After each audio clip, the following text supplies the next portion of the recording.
There is another beauty referred to as the bondage of greatness. The prime of greatness gives a common man an availability, an advantage to those that are great. The bondage of greatness creates an availability so that the great man can be able to leverage on those that are not great. At the tail end, you can never be great in this life until a great man uses you. Write it down. They are using me. Oh. If they cannot use you, it means you are useless. It only takes people that are useful to be used. If I cannot discern any gift or ability inside of you, what do I need you for?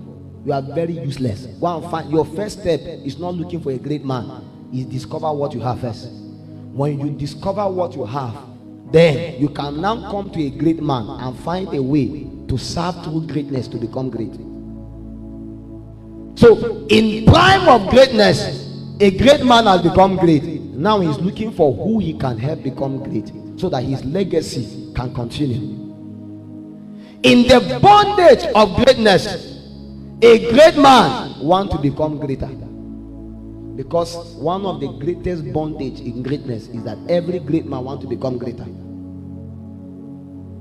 Dangote is still looking for money. Bill Gates is still looking for money. Elon Musk is still looking for money. Dr. Paul Eneche is still planting church. Daddy Adebo is still planting church. What are they looking for? Are they not great already? Why can't they wake up and say, from today we don't need any new church in redemption land? I'll be in RCCG. We don't have to plant any church again. We have had enough. In fact, if you are interested in planting church, change the name to something. You will never hear that. Do you know why? It's a bondage in greatness.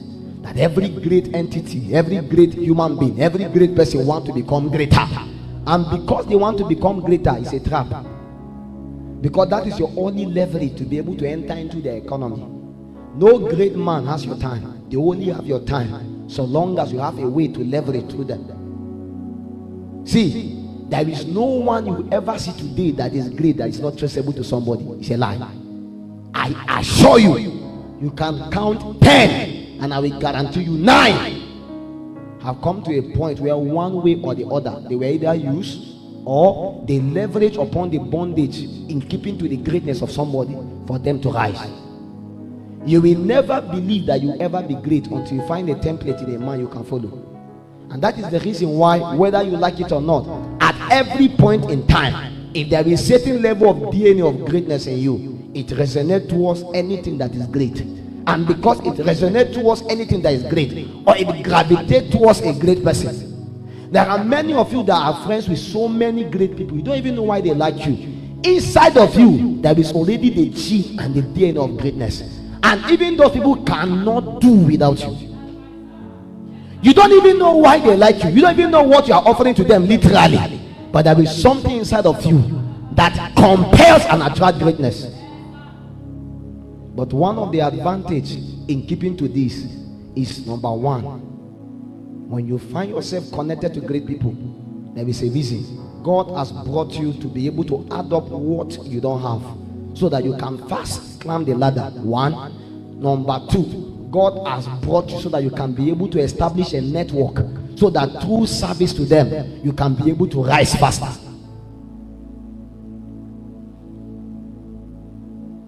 Every great man wants to become greater. And because Dr. Paul Eneche Pastor Dr. Paul Eneche need more pastors, you can come with your small grace and you'll be willing to employ and say, come and be a pastor in Dunamis. But does he really literally need you? I don't think he needs you, but you need him. Yes. If all the pastors in Dunamis resign today, I guarantee you every branch may go, but the headquarters can still remain. Yes, it's true. Why? Whatsoever that made every branch come out is still inside of it.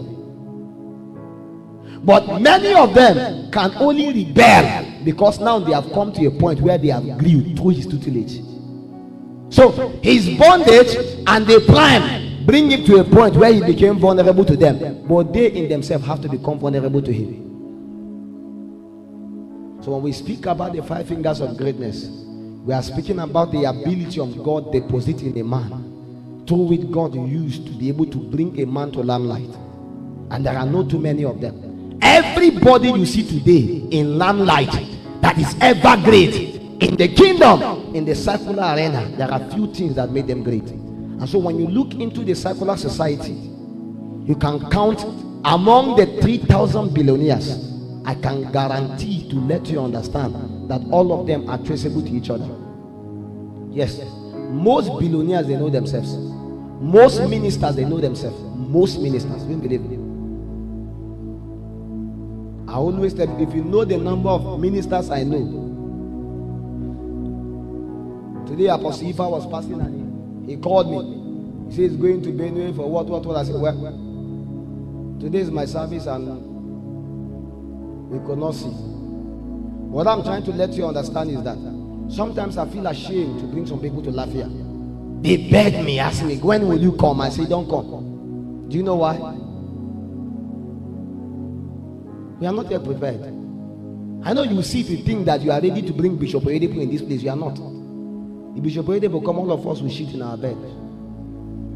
Yes, you will be unstable. Do you know why? You cannot leave.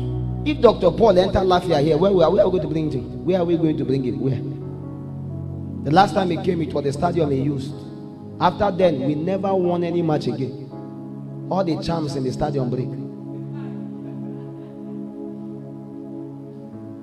So we may bring him and he will enter your house and people will start dying. So we have not been able to grow to a point to be able to handle certain territorial things. It's not just about bringing this one, bringing that one. Those things are good. But see, greatness begins from you as a person.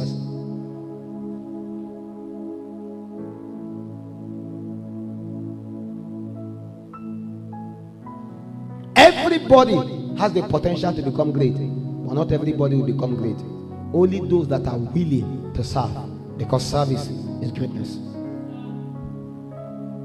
Jesus was the one that said, whosoever that desires to be great among you must first learn to serve others. Sometimes we laugh with my friends when we begin to speak about the chronicles of where we served, how we were used. Sometimes when we are serving, the people that were oppressing us there till today, when they see us, they are saying, well done, sir. And I wonder, how comes God allowed me to be here for that long? And yet again, the people that we are together, I don't even know what they are doing. Even the teacher that taught me, I saw the teacher, he was begging. Many of you, if you go back to your primary school, you'll be shocked. So the people that taught you in primary school, you are better than them now. But imagine if you refuse to be taught in primary school. If you refuse to be taught, would you have been here?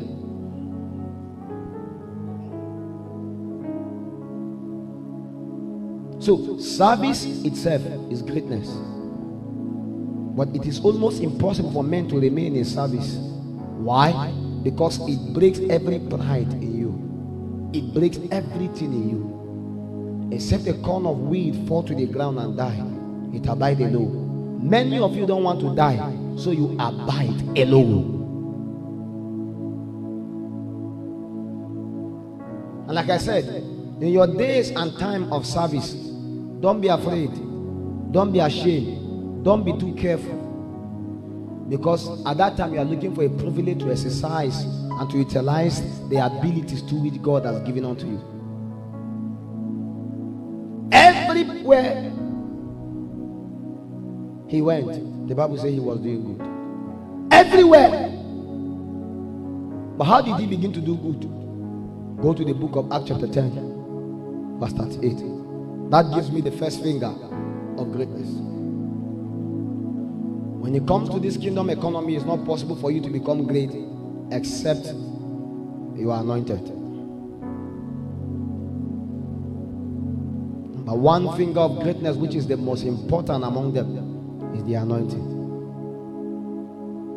I know when I speak about the anointing, many of you will think it's all about